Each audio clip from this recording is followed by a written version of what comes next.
How to name a group chat on your iPhone. Hi everyone, welcome back to our channel App Guide. In this video I will guide you through the steps on how you can actually name a group chat on your iPhone, so just make sure to watch this video till the end.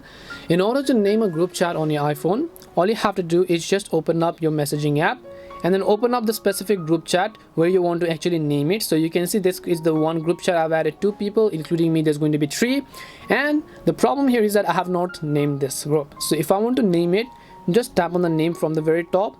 Here you can see change name and photo. Just tap on the change name and photo button, and all you have to do is make sure to enter the group name and then just tap on done. If you want, you can also choose and add a photo by selecting any of the group icons over here. Tap on done and then just tap on the done button. Tap on done to save the changes, and then your group name will be successfully saved over here.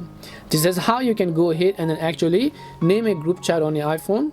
We hope the video was really helpful, and if it did help you, make sure to leave a like and subscribe to the channel. If you have any questions, feel free to leave them down. Thank you very much for watching, and see you in the next video.